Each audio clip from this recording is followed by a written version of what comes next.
Today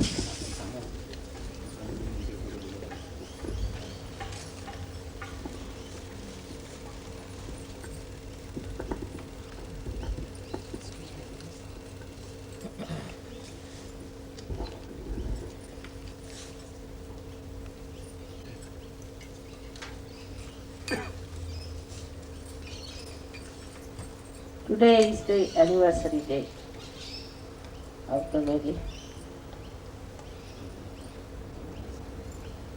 and I have allowed them to celebrate it because marriage is very important in Sahaja Yoga. It is one of the most important things for Sahaja Yoga that one should get married.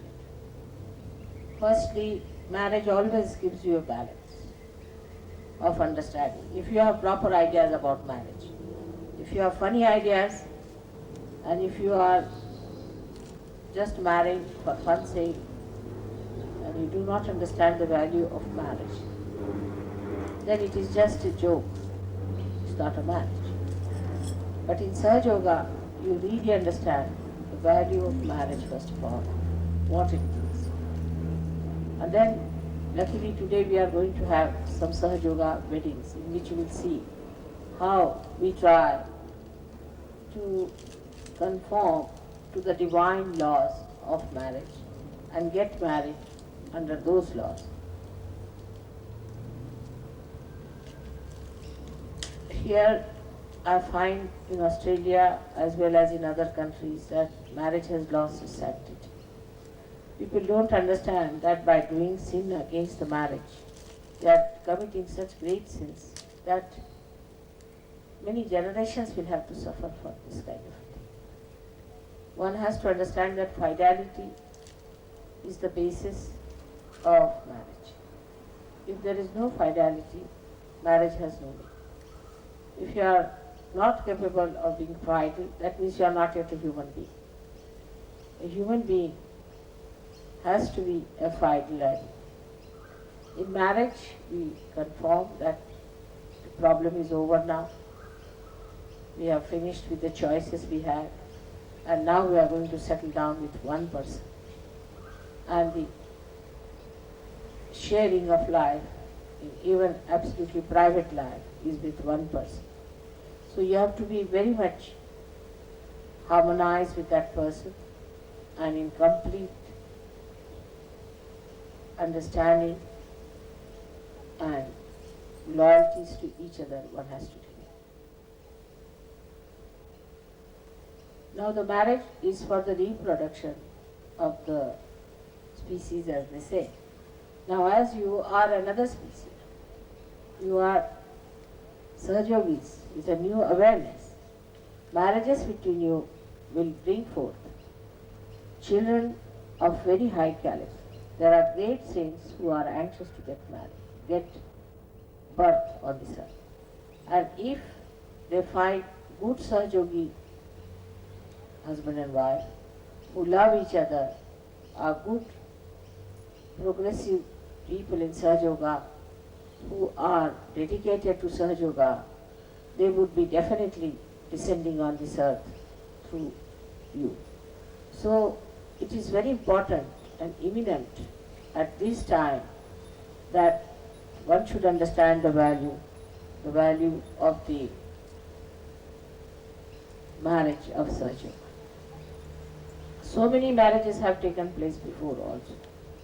But what is the validity or what is the credibility of those marriages when the person who marries them in the name of God is not a realized soul? He has to be a realized soul to marry.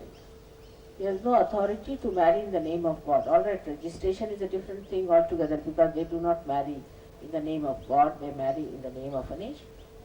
But if you have to marry in the name of God, you must have a realized soul to do that. And one should understand every bit of the marriage that is performed, what you are doing, why you are doing. There are certain promises that are to be given.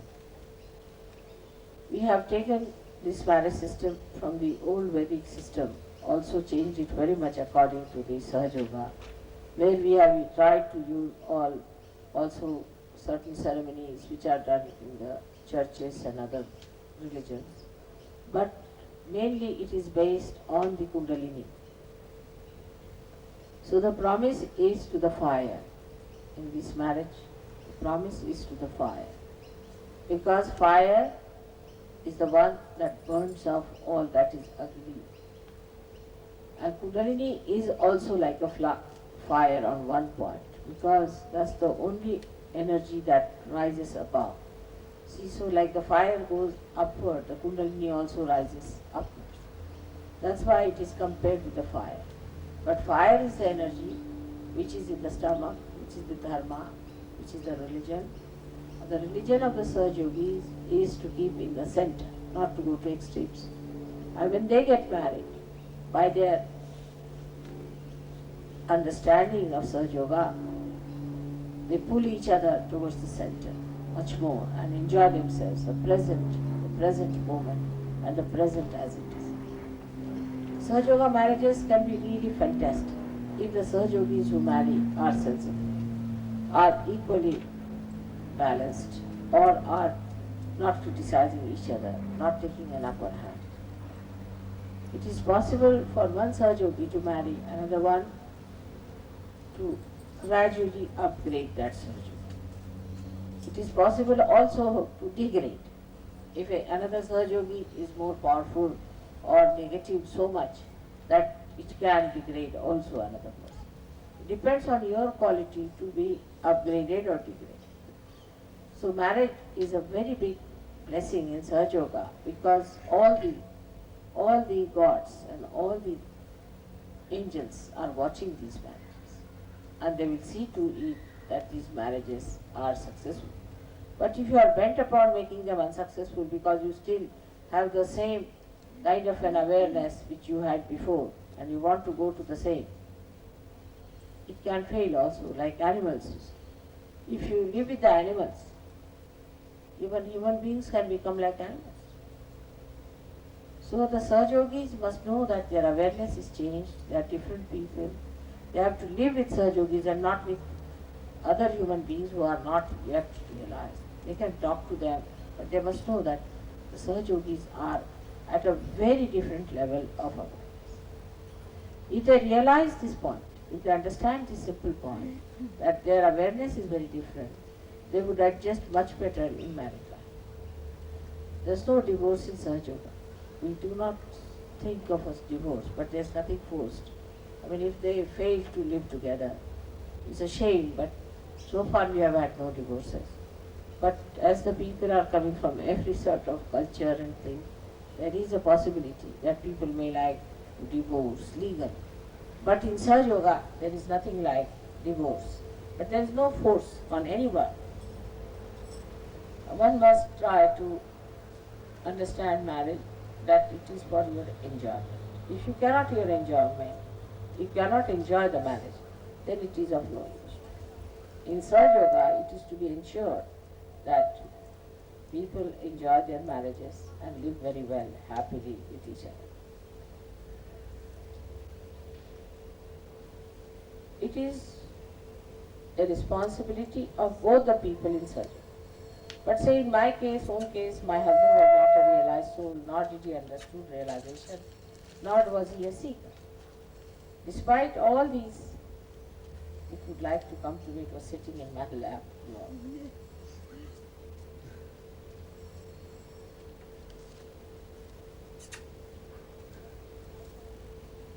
And despite all that, see, I didn't get upset or anything. I didn't push him. I didn't push anyone. I said gradually he will be able to see it through. So even if the person, another person is not a realized soul, one can manage it very well and can live very happily. But in case you get both the people realized, then it's a much better thing and should be enjoyed. But the interest should be in Sahaja Yoga. If you have other interests, then there could be problems. Because a Sahaja Yogi would not tolerate his wife, or a Sahaja Yogini would not tolerate her husband to waste his energy on nonsensical. And a new sort of conflict will start between Sahaja Yoga and the Sahaja Yogis and Sahaja Yogis. So it should never be a matter of conflict. Because we have so many now ways and methods of finding out what's the matter with us. And if there is anything wrong with us, we should try to face it and clear it up. We should not try to clear each other's chakras, but our own. Actually, we do not pay attention to ourselves. We start paying attention to others. Moreover, I must say that Sahaja Yoga marriages will be the most successful marriages. Have to. They will re-establish the institution of marriage on very sound basis. There's no doubt about it. And those who will be married in Sahaja Yoga will be really remarkably happy married couples. But there will be an attack of the negativity on them as soon as they get married. Because it is not a very happy thing for these negative forces to see that people are happily married. And they would try their level best to bring all sorts of problems, all sorts of complications in the beginning to see that these marriages are broken. And when you start playing into their hands, you will also be spoiling the chances of getting good realized souls to you, because they would not accept such situation. If you have been quarreling in the beginning also, it's not good, because you go down in their estimation. So you have to be very patient, very soft and good to each other, to see that you create an atmosphere of invitation for these great souls to come on this earth. And if that is not so, then they will wait. They will not incarnate, because they don't want to have parents who are quarreling, who are fighting, who are suspecting, who are troubling each other. Now, one has to know that Sahaja Yoga marriage has a precise reason. It is not you are marrying just out of fashion. You are marrying because you want to have children who are realized souls on this earth to come. We give them a place, parentage to do that. And if you do not understand the value of that marriage, then it is better not to be married in Sahaja. It is better to spare the Sahaja. There's only one snap in Sahaja Yoga is this, that you are all born of the same mother. So you are all brothers and sisters in a way. But when you are going to marry each other, then this point becomes a little funny. That how can a brother marry a sister? Now we can say like that I would say that it would be better if you marry not in the same community, but marry from somewhere else. At the most, a Sydney Sahaja Yogi should marry a Melbourne Sahaja Yogi. Some distance should be like that, so that it is kept like not brothers and sisters. Should be better. But I have seen when this happens, there is more conflict. Because they still carry on with the idea that they are from Melbourne and another from Sydney.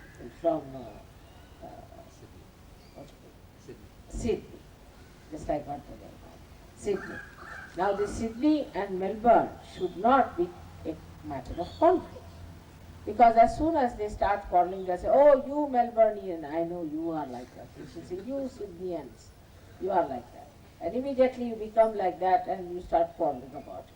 So you must know that you are not a Sydneyan or a Melbourneian, but you are nothing but a Sahaja Yogi.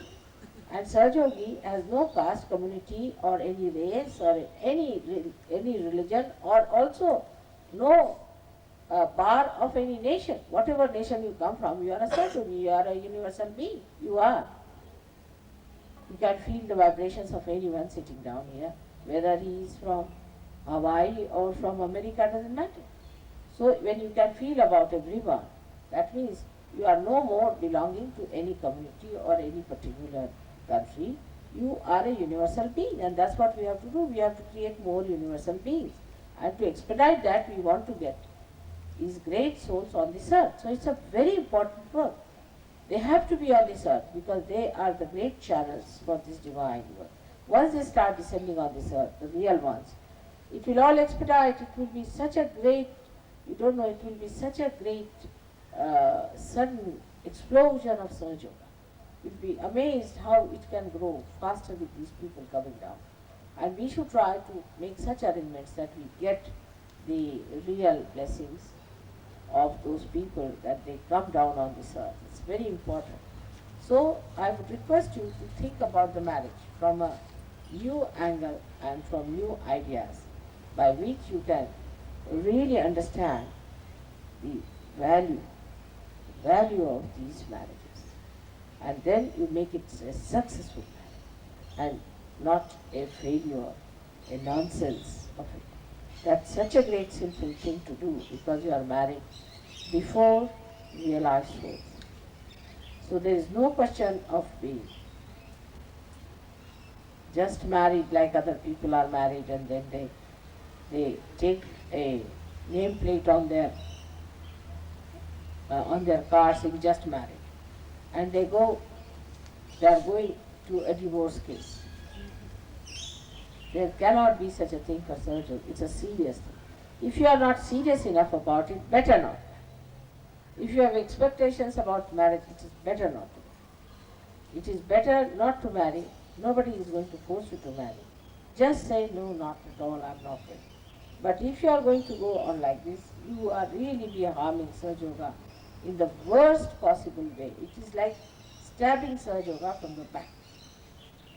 So there is no need for you to get married in case you do not want to have it. On the contrary, it would be better that there are many married couples who can produce children. And they can have those great people born to them. But if you think that adjustment and all that means all kinds of these old ideas of married life, it's better that you do not get married. It's a new heavenly marriage for which you should be prepared to receive the beauty and the blessings and also the greatest of greatest, the ultimate meaning of it. I hope you will understand that Sahaja Yoga is emphasizing on marriages. And we do not believe in any asceticism, running away from family life. We believe that family life is the most important thing. We have to establish it very well on this earth, and that we have to see in these beautiful nests of divine love that great souls are born, and we have to continue it. There's no escape from having a very good married life. And I wish you, all of you, that you will have a very good happy married life, and those who are not married, I wish them that they also will have a very happy married life.